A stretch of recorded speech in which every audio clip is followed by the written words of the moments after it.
მოგესალმებით პირდაპირ ეთერშია სამედიცინო გადაცემა იმპულსი სტუდიაში თქვენთვის ირაკლი ფარულავა მუშაობს დღეს გადაცემაში ნახავთ.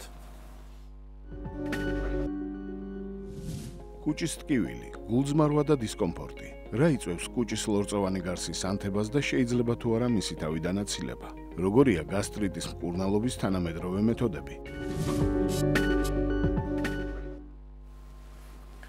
გასტრიტი ეს არის დაავადება, რომელიც უშუალოდ კუჭის ლორწოვან გარსს აზიანებს და დღეს ერთ-ერთ ყველაზე გავრცელებულ დიაგნოზად ითვლება როგორც მოზრდილებში, ასევე ახალგაზრდებში. თანამედროვე ცხოვრების რიტმი, არარეგულარული კვება, სტრესი და ზოგიერთი მედიკამენტის მიღება მნიშვნელოვან როლს თამაშობს მის განვითარებაში. პაციენტების უმეტესობა საწყის ეტაპზე უგულებელყოფ სიმპტომებს, როგორიცაა მუცლის ტკივილი, შებერიულობა, გულისრევა ან წვის შეგრძნება კუჭის არეში. თუმცა დროულად დაუსმელი დიაგნოზი და უყურადღებობა ხშირად იწვევს უფრო სერიოზულ გართულებებს, როგორიცაა კუჭის წყლული. გადაცემის განმავლობაში ვისაუბრეთ, როგორ განსხვავდება მწვავე და ქრონიკული გასტრიტი, რომელი გამოკვლევებია აუცილებელი, რა როლი აქვს სწორკვებას და ცხოვრების წესის შეცვლას. გადაცემის სტუმარი გაგვიზიარებს პროფესიულ რეკომენდაციებს, როგორ დავიცვათ თავი დაავადებისგან და როგორ შევინარჩუნოთ კუჭის ჯანმრთელობა ყოველდღიურ ცხოვრებაში. ამ თემაზე იმპულსის კითხვებს გასტროენტეროლოგი ეკა ზოიძე უპასუხებს. მოგესალმებით ეკა, მადლობა სტუმრობისთვის და თემაზე საუბრისთვის, რომელიც ერთ-ერთი ყველაზე ხშირი მიზეზი იქნება თქვენთან მომართვის დარწმუნებული ვარ. რა თქმა უნდა. დავიწყოთ პირველ რიგში რა არის გასტრიტი, აღვწეროთ დაავადება და რამდენად გავრცელებულია ჩვენს ქვეყანაში და ზოგადად მსოფლიოში.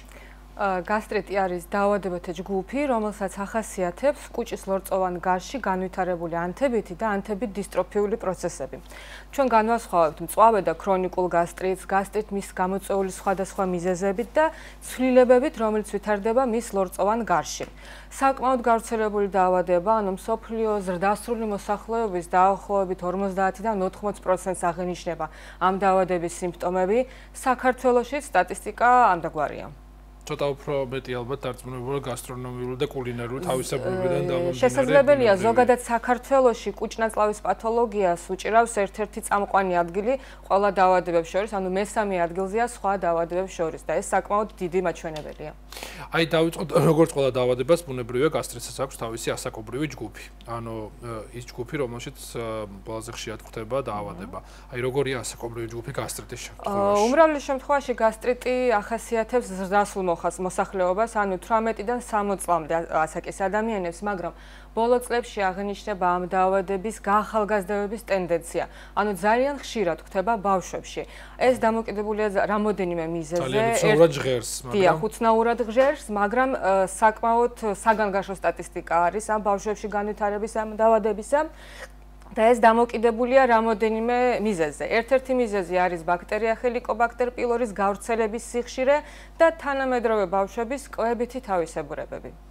აი მაგალითად რო ავიღოთ ბოლო 10 წლის სტატისტიკა, ბოლო 15 წლის სტატისტიკა, როგორია გაახალგაზრდების ტენდენცია, მაგალითად როგორი იყო თუნდაც 10 წლის წინ ყველაზე ახალგაზრდა პაციენტები რა ასაკს შეადგენენ და აი ახლა თანამედროვე რეალობაში როგორია სიტუაცია. აი ყველაზე ახალგაზრდა პაციენტი რა ასაკის ყოლიათ. ზოგადად ბავშვთა გასტროენტეროლოგია საკმაოდ სწრაფად განვითარებადი დარგია ახლა და თუ უწინ ჰელიკობაქტერია არ აღენიშნებოდა 11-12 წლამდე ასაკის ბავშვებში, ახლა უკვე 4-5 წლის ბავშვებს ახასიათებს ამ დაავადების ამ ბაქტერიის არსებობა. ეხლა დავიწყოთ საუბარი მიზეზებზე. როგორც ყველა დაავადებას, ბუნებრივია გასტრიტსაც აქვს თავისი გამომწვევი მიზეზი. ერთ-ერთი მიზეზი თქვენ დაასახელეთ, ეს არის ჰელიკობაქტერი პილორი, რომელიც დადასტურებულია ინფექციური აგენტი, რომელიც უშუალოდ დაკავშირებულია გასტრიტთან, კუჭის წყლთან და კუჭნაწლავის სისტემის სხვა დაავადებებთან. მაგრამ ბუნებრივი ეს არ უნდა იყოს განგაშის საფუძველი და დიაგნოზშია აღმოჩენილი ჰელიკობაქტერი პილორი არ უნდა ნიშნავდეს, რომ აუცილებლად ადამიანს დაემართება ან წყლული და ასე შემდეგ. ეს განაჩენი არ არის. ეს განაჩენი არ არის. აქედან გამომდინარე უნდა როგორც ყველა დაავადება გასტრიტის მულტიფაქტორული დაავადება და ვისაუბროთ იმ მიზეზებზე, რაც იწვევს უშუალოდ და პროვოცირებას უკეთებს ჰელიკობაქტერი პილორის. როგორც თქვით, ეს არის მულტიფაქტორული დაავადება. ერთ-ერთი მთავარი მიზეზი არის ბაქტერია ჰელიკობაქტერ პილორი, თუმცა სხვა ბაქტერიებსაც და ვირუსებსაც შეიძლება გამოიწვიონ ეს გასტრიტი. მაგალითად, თუნდაც სტაფილოკოკი, სტრეპტოკოკი, ციტომეგალოვირუსი, ჰერპეს ვირუსაც შეუძლია გამოიწვიოს გასტრიტი. გარდა მაგისა, მეორე ჯგუფად, გამომწვევ ჯგუფად შეიძლება გამოვყოთ სტრესი და მავნე ჩვევები, ანუ ალკოჰოლის, თამბაქოს და სხვა ქიმიური ნივთიერებების ჭარბი მოხმარება. გარდა მაგისა, ერთ-ერთი ჯგუფი არის მედიკამენტოზური გასტრიტები, ანუ და უმრავლეს შემთხვევაში ეს უკავშირდება არასტეროიდულ ანთებისაწინააღმდეგო პრეპარატებსაც, რომელსაც საკმაოდ ფართო გავრცელების არეალი და ფართო გამოყენების სპექტრი აქვს, ანუ ტკივილგამაყუჩებელის სახით ვიყენებთ ხშირად ამ პრეპარატებს. სახელწოდებას არ ვიტყვით, მაგრამ ძალიან ბევრი სახელწოდებითი ერთნობა და ბევრი მიხვდება რა და რა როგორც ტკივილგამაყუჩებელს რო გამოვიყენებთ, ესეც ამ პრეპარატებსაც ახასიათებს მწვავე გასტრიტის განვითარება. და გასტრიტი ხშირად ვირთადება სხვა ორგანიზმის სხვა დაზიანებების დროსაც. ანუ აღნიშნოთ, რომ თითქოს ერთ შეხედვით კავშირში არ უნდა იყოს, მაგრამ ტკივილგამაყუჩებლები, რომლებიც ფართოდ გავრცელებულია და ხშირად ძალიან უმნიშვნელო მიზეზის გამოც მოიხმარენ, პრევენციის გამოც მოიხმარენ. არა კონტროლირებადი რაოდენობით მიიღება. კონტროლირებადი რაოდენობით ბუნებრივია ეს შეიძლება გახდეს არა მარტო გასტრიტის, არამედ ძალიან ბევრი სხვა პრობლემის მიზეზი, როგორც თანამედროვე კვლევები ადასტურებს. აი დავიწყოთ უფრო დაკონკრეტება ალიმენტური ფაქტორი, იმიტომ რომ საქმე ეხება საჭმელსმოვნებელ სისტემას, საქმე ეხება კუჭს და ბუნებრივია არის პროდუქტები, რომელიც ყველაზე ხშირად იწვევს ალბათ გასტრიტს და ქართულ რეალობაში თანამედროვე ქართული კულინარიაც გულისხმობს იმ ტიპის საკვებს, რომელიც ხშირად შეიძლება გახდეს მაპროვოცირებელი გასტრიტის. აი როგორ შეიძლება გამოვყოთ რაღაცნაირად ის საკვების ჩამონათვალი, რომელიც ყველაზე ხშირად არის ტოპ 3-ეული, ტოპ 5-ეული, რომელიც ყველაზე ხშირად იწვევს გასტრიტს და შეიძლება გახდეს იგივე ჰელიკობაქტერი პილორის გაძლიერებული მოქმედების მიზეზი ან თუნდაც პირდაპირ მოქმედების მიზეზი. Ну, აქ შეიძლება გამოვყოთ რამოდენიმე ჯგუფი საკვებისა, ძირითადად ეს არის ძალიან ცხარე, მწარე, შებოლილი საკვები, არაჯანსაღი პროდუქტებიდან მომზადებული საკვები, დიდი რაოდენობით ალკოჰოლის, თამბაქოს მოხმარება, გაზირებული, განსაკუთრებით ტკბილი გაზირებული სასმელების მოხმარება შეიძლება გახდეს მაპროვოცირებელი ფაქტორი გასტრიტის განვითარებისთვის. და ახლა ბუნებრივია ვისაუბროთ სიმპტომებზე. რა სიმპტომებით იწყება გასტრიტი, შეიძლება თუ არა გამოვლენა ცოტა უფრო ადრეულ ეტაპზე, ვიდრე საგანგაშო დიაგნოზი დადგება. კლინიკური სურათი საკმაოდ მრავალფეროვანია, ძალიან ბევრი და ფართოდ გავრცელებული სიმპტომია, მაგრამ ძირითადი სიმპტომი არის ტკივილი მუცლის ზედა ნაწილში, რომელიც ხშირად კავშირში არის კვებასთან, ანუ შეიძლება განვითარდეს ჭამის შემდეგ, ან უშუალოდ შიმშილის დროს, წვის შეგრძნება, ანუ კუჭის წვა და გულზმარვას აღნიშნავენ ხშირად პაციენტები, ასევე გულის რევის და ზოგჯერ პირღებინებაც ჭამის შემდეგ, შებერილობა, რომელიც დღევანდელ დღეს უმრავლესობას აწუხებს, მადის შეცვლა, საერთოდ უმადობა ან გაძლიერებული მადა, მადის შეცვლასთან დაკავშირებული წონის ცვლილებებიც. აი ეს არის ძირითადი ის ჩივილები, რითაც მოგმართავენ პაციენტები. და ეს შეიძლება ხშირ შემთხვევაში ეს სიმპტომები სხვა კუჭის პრობლემებსაც მიუთითებს, იგივე თუნდაც ეროზიას, წყლულს, რეფლუქსს და ასე შემდეგ, თუმცა იმისთვის რომ საფუძველ ჯამში დიაგნოზა დადასტურდეს და პაციენტმა საკუთარი რაღაც რჩევებით მეგობრის, მეზობლის, რაღაც არასანდო ინტერნეტ რესურსებიდან მიღებული წყაროებიდან არ დაიწყოს თვითმკურნალობა, ბუნებრივია უნდა მოხდეს დიაგნოსტიკა. სწორედ ამაზე მინდა გითხოთ, სანამ დიაგნოსტიკას გადავალ, მაინც საუბრის დაწყებაში ახსენეთ მწვავე და ქრონიკული გასტრიტი. აი როგორ განსხვავდება ამ შემთხვევაში თითქოს სიმპტომებისგან, სიმპტომებით შეიძლება თუ არა განვასხვაოთ ერთმანეთისგან და რომელი უფრო რთულად სამკურნალოა. უმრავლეს შემთხვევაში მწვავე გასტრიტი ვითარდება უეცრად და მოულოდნელად. ახასიათებს ძალიან მძიმე და მძაფრად გამოხატული სიმპტომატიკა. თუმცა ხშირად ის გრძელდება, უფრო ხანმოკლე ვადის არის, ანუ გრძელდება რამოდენიმე დღიდან კვირამდე. რაც შეეხება ქრონიკულ გასტრიტს, ეს არის საკმაოდ გრძელვადიანი პროცესი, რომელსაც ახასიათებს უფრო ნელი მიმდინარეობა, შეიძლება უფრო ნაკლებად გამოხატული სიმპტომატიკით. ახასიათებს ასევე რემისიის და გამწვავების პერიოდები. აი დავიწყოთ ახლა დიაგნოსტიკამდე გართულებაზე ვისაუბროთ, როგორ შეიძლება გართულდეს გასტრიტი და ყველაზე ხშირად რა დიაგნოზი არის, როგორც გართულება გასტრიტის. ერთ-ერთი ყველაზე ხშირი გართულება გასტრიტის შემდეგ არის კუჭის ლორწოვანი გარსის ეროზიული და წყლოვანი დაზიანება. თუმცა გაცილებით უფრო საშიში გართულება არის კუჭის ლორწოვანი გარსის დისტროფიული ატროფიული ცვლილებები, რომლის დროსაც კუჭის ლორწოვან გარსში ვითარდება ისეთი ცვლილებები, სადაც მცირდება ზოგიერთი ვიტამინების, მინერალების და მიკროელემენტების შეწოვა, რაც დროთა განმავლობაში შეიძლება გამოიწვიოს ავიტამინოზი, ანუ ვიტამინების ნაკლებობა ორგანიზმში, ანემია და შესაბამისად ამ დაავადებასთან დაკავშირებული სიმპტომატიკა. გარდა ამისა, კუჭის ლორწოვან გარსში განვითარებული ატროფიული და მეტაპლაზიური ცვლილებები იწვევს მალიგნიზაციის განვითარების რისკს, ანუ დაახლოებით 13-20%-მდე, ანუ ონკოლოგიური კუჭის ონკოლოგიის განვითარების რისკს და ჩვეულებრივი გასტრიტი, რომელიც ჟერს საკმაოდ ხშირად ჟერს როგორც დიაგნოზი, ითვლება როგორც პრეონკოლოგიური დაავადება. ამიტომ საკმაოდ ყურადღებით უნდა მოეკიდოს ამ დიაგნოზს როგორც პაციენტი, ასევე ექიმიც.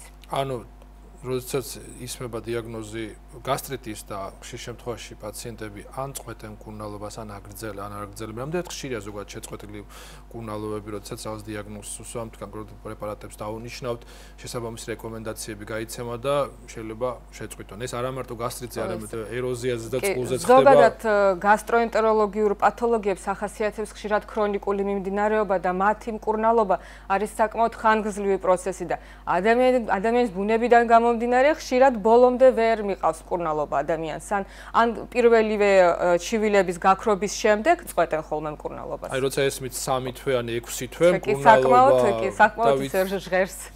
და ამიტომ შეწყვეტილი მკურნალობა არა მარტო კუჭნაწლავის დაავადების, ბევრი სხვა დაავადების დროსაც ერთ-ერთი მთავარი მიზეზია, რის გამოც პრაქტიკულად შეიძლება ხშირ შემთხვევაში უფრო მეტი დროის დაკარგვა ხდება მკურნალობაში, ვიდრე ესე წარმოუდგენია პაციენტს, იმიტომ რომ გართულებებს უფრო მეტი დრო ჭირდება მკურნალობისთვის.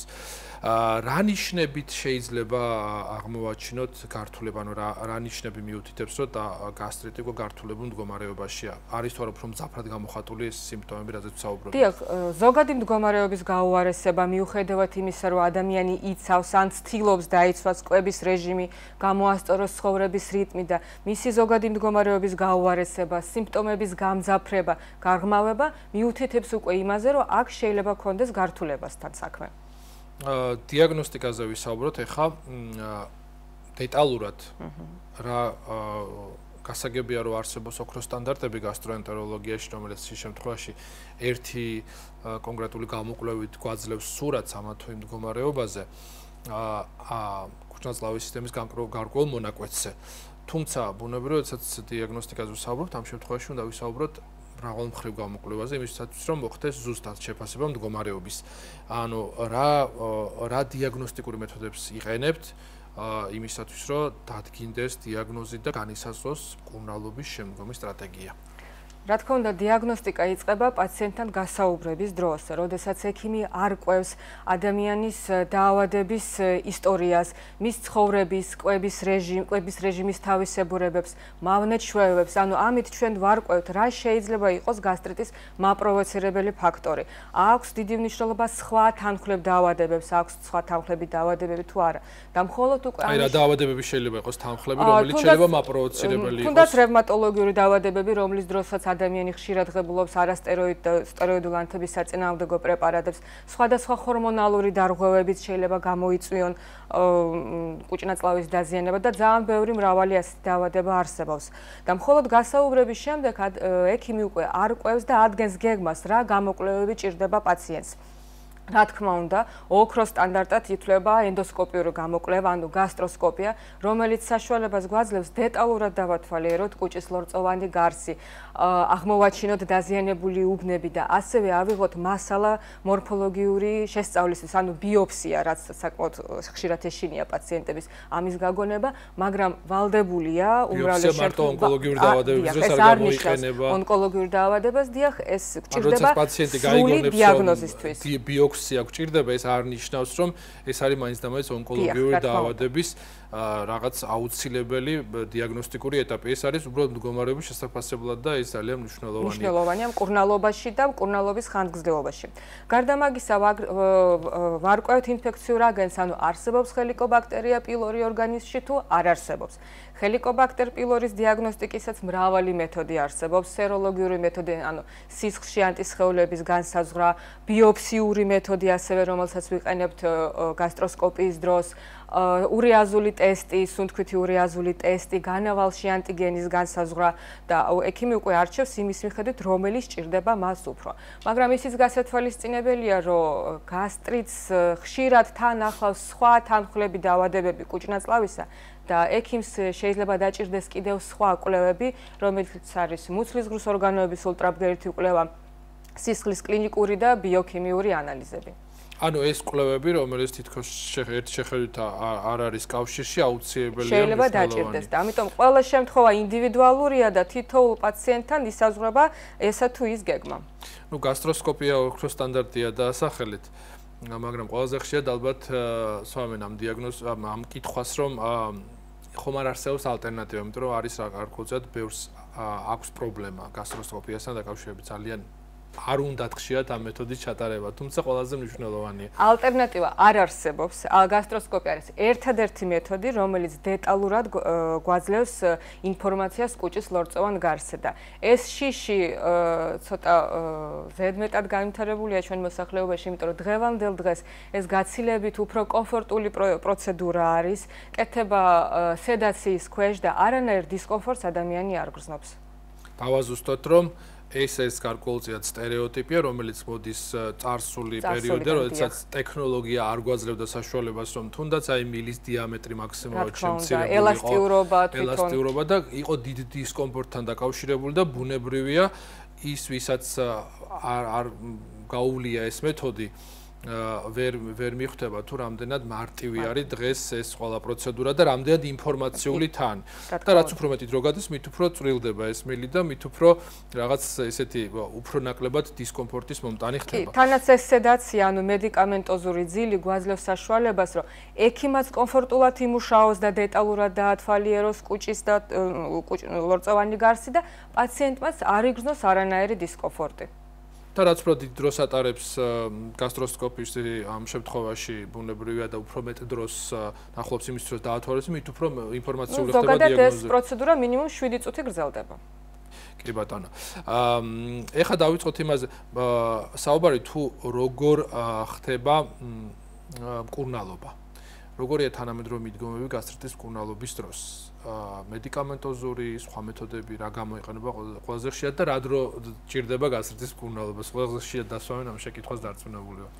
ზოგადად გასტრიტის მკურნალობა საკმაოდ ხანგრძლივი შრომატევადი პროცესია, ყოველი შემთხვევა ინდივიდუალურია, დამოკიდებულია იმაზე თუ რა მიზეზის გამო განვითარდა ეს გასტრიტი, აქ ჭირდება როგორც პაციენტის მუშაობა, ასევე ექიმის მეთვალყურეობა. პირველ რიგში, რა თქმა უნდა მოვაწესრიგოთ ადამიანის ცხოვრების და კვების რეჟიმი. აღმოვქრათ ის მავნე ფაქტორები, რომელიც არის მაპროვოცირებელი ფაქტორები, ეს რაც ევალება პაციენტს. ხოლო მედიკამენტოზური მკურნალობა დღევანდელ დღეს ძალიან კარგად განვითარებულია და მედიკამენტებში გვაქვს ძალიან კარგი არჩევანი, იმიტომ რომ საკმაოდ დიდი და ფართო ჯგუფია მედიკამენტების, რომელიც გვეხმარება ამ დაავადების მართვაში და მკურნალობაში. ძირითადად რა თქმა უნდა გამოვიყენებთ ანტაციდებს, პროტონული ტუმბოს ინჰიბიტორებს, აშდვაჰისტამინობლოკატორებს, გასტროპროტექტორებს, ანუ ეს არის ის მედიკამენტები, რომლებიც უზრუნველყოფენ კუჭის მჟავიანობის დონის შენარჩუნებას ოპტიმალურ დონეზე. ანუ ისეთ დონეზე, რომელიც არ იწვევს კუჭის ლორწოვანი გარსის დაზიანებას, აღადგენს კუჭის ლორწოვანი გარსის ბარიერულ და დამცველ ფუნქციას. გარდა მაგისა, თუ გასტრიტი კავშირშია ინფექციურ აგენტთან, ანუ ბაქტერია ხელიკობაქტერ პილორისთან, მაგ დროს რა თქმა უნდა ვთავთ ანტიბიოტიკებს თერაპიაში. გარდა ამ ისეთ რომ ვთქვათ მედიკამენტოზური მკურნალობისა კიდევ რა რეკომენდაციები არის გასათვალისწინებელი? გასათვალისწინებელი აუცილებლად არის ცხოვრების და კვების რეჟიმის მოწესრიგება. იმიტომ ამას გააჩნია უდიდესი მნიშვნელობა მკურნალობის პროგრესში. ანუ დაახლოებით 50%-ის მკურნალობისა, ანუ მისი დადებითი ეფექტი მოდის ამ რეკომენდაციების დაცვაში. მოდი დავიწყოთ ახლა დეტალურად ვისაუბროთ რეკომენდაციებზე. რა არის მნიშვნელოვანი გასტრიტის მკურნალობაში და რამდენად შეიძლება ეს მეთოდები თუნდაც გამოდგეს იგივე პრევენციისთვის. როგორი არჩევა თქვენი მედიკამენტოზური დიაგნოზი, მედიკამენტოზური მკურნალობის შემდეგ რა უნდა გაითვალისწინოს პაციენტმა? ცხოვრების წესი, კვების რაციონი და ასე შემდეგ. რა თქმა უნდა, არა მარტო გასტროენტეროლოგიური პათოლოგიის დროს, ასევე ზოგადად ადამიანის ორგანიზმის სხვა პათოლოგიების დროს ძალიან დიდი მნიშვნელობა აქვს ცხოვრების ჯანსაღ წესს. ანუ უნდა მოვაწესრიგოთ ძილის ეტაპები და ძილის ხანგრძლივობა, ცხოვრების რიტმი. ძალიან დიდი მნიშვნელობა აქვს ჯანსაღ ცხოვრების წესს, ანუ ფიზიკურ დატვირთვას, საკმარის ფიზიკურ დატვირთვას, ვარჯიშს ნებისმიერი სახით, რაც არის ადამიანისთვის უფრო ოპტიმალური. ნაკლებად მივიღოთ ის გამაღიზიანებელი მედიკამენტები, რომლებიც იწვევენ კუჭის ლორწოვანი გარსის დაზიანებას. რაც შეეხება კვებას, არ იგულისხმება, რომ ადამიანი მთელი ცხოვრება უნდა იყოს დიეტაზე და გამორიცხოს მუდმივად რაღაცა საკვები თავისი რაციონიდან, მაგრამ უნდა მიუდგეს ჭკვიანურად, ასე ვთქვათ. ანუ კვება უნდა იყოს დაბალანსირებული, უნდა შეიცავდეს შესაბამისი რაოდენობით ცილებს, ცხიმებს, ნახშირწყლებს, უნდა მიექცეს უფრო მეტი რაოდენობით უნდა მოვიხმაროთ ნატურალური პროდუქტები, ნაკლებად გამოვიყენოთ ძალიან მწარე, ცხარე, შებოლილი, კონსერვირებული საკვები და გაზირებული სასმელები, განსაკუთრებით ტკბილი გაზირებული სასმელები. ბევრჯერ ახსენეთ ეს ტკბილი გაზირებული სასმელი ერთ-ერთი მიზეზი ზოგადად კუჭნაწლავის დაავადებების და არა მარტო კუჭნაწლავის, ზოგადად არა მარტო გასტრიტის, ასევე იგივე გაღიზიანებული ნაწლავის სინდრომის და დისბაქტერიოზის, რაც ხალხში გავრცელებულია ყოველთვის დისბაქტერიოზი, ესეც ხშირად კავშირში ამ ტკბილ გაზირებულ სასმელებთან და სწრაფ კვებასთან. და არანაირი თითქოს დაბალკალორიული რაღაც მარკეტინგულად შეფუთულს მნიშვნელობა არ აქვს, სადაც საუბარი არის გაზირებულ სასმელზე, როგორი კარგი შეფუთვაც არ უნდა იყოს ის აინც რეალურად არის რისკის შემცველი, როცა საქმე ეხება კუჭნაწლავის სისტემას. შეიძლება, ანუ რა დრო ჭირდება ზოგადად განკურნებას? ანუ ეს ალბათ ყველაზე ესეთი კითხვა რის გამოს შეიძლება პაციენტები წვეტენ მკურნალობას, ამის შემდეგ ხდება გართულებები და ასე შემდეგ. შეიძლება თუ არა რამდენიმე თუ გაგრძელდეს მკურნალობა? ეს დამოკიდებული იმაზე, რა არის გასტრიტის გამომწვევი მიზეზი. თუ კავშირშია ბაქტერია ჰელიკობაქტერ პილორისთან და ერადიკაციის კურსი ზოგადად დღევანდელ დღეს გრძელდება 2 კვირა, ეს არის ის პერიოდი, რომლის დასრულების შემდეგ ადამიანი აღნიშნავს ჩივილების შემცირებას და მდგომარეობის გაუმჯობესებას. მაგრამ ეს არ ნიშნავს, რომ დაავადება ამით მორჩენილია, დიახ. რა თქმა უნდა, უფრო დიდი პერიოდი ჭირდება დაახლოებით 1 თვიდან 3 თვემდე. დაახლოებით.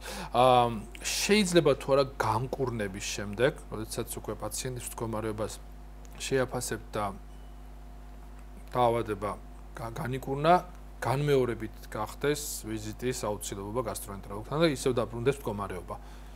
რამდენად ხშირია დაბრუნებული პაციენტები თქვენთან?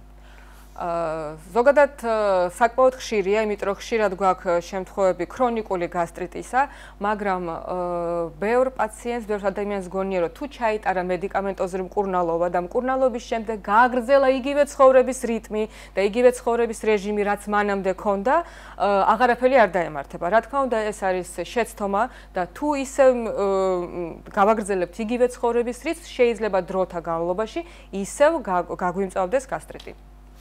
და ეხა საუბრის დასრულისკენ თქვენ რჩევა მაყურებელს, რომელიც დარწმუნებული არა მარტო გასტრიტის პრობლემის წინაშე შეიძლება აღმოჩნდეს, თუ ამ რეკომენდაციებს არ გაითვალისწინებთ, ბევრი სხვა კუჭნაწლავის დაავადების პრობლემის წინაშე აღმოჩნდეს. რა უნდა გავითვალისწინოთ იმისთვის, რომ ზოგადად საჭმლის მომრგვალებელი სისტემის ჯანმრთელი მდგომარეობა შევინარჩუნოთ?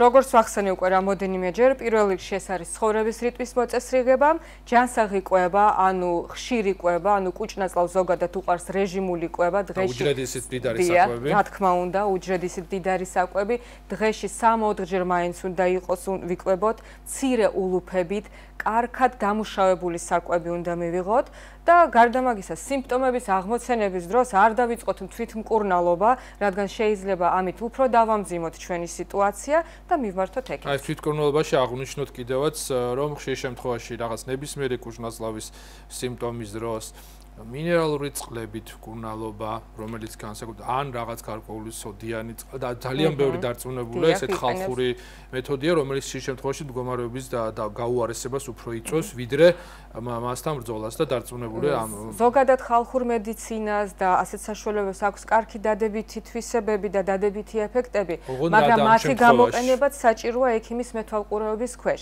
და ხშირად როცა ჩვენ ვეწევით თვითმკურნალობას, ჩვენ მოვიხსნით სიმპტომს, მაგრამ ეს არ ნიშნავს, რომ ჩვენ განვიკურნეთ და დროთა განმავლობაში სიმპტომი წარმოიქმნება ისევ, მაგრამ შეიძლება წარმოიქმნას უფრო მძაფრად და უფრო მკვეთრად.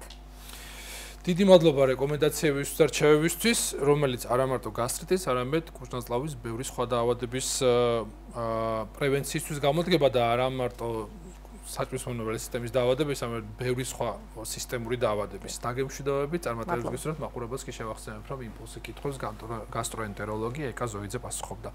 ამით ჩვენი გადაცემა დასასრულს მივახოთ ამ მომავალში ხვდებით.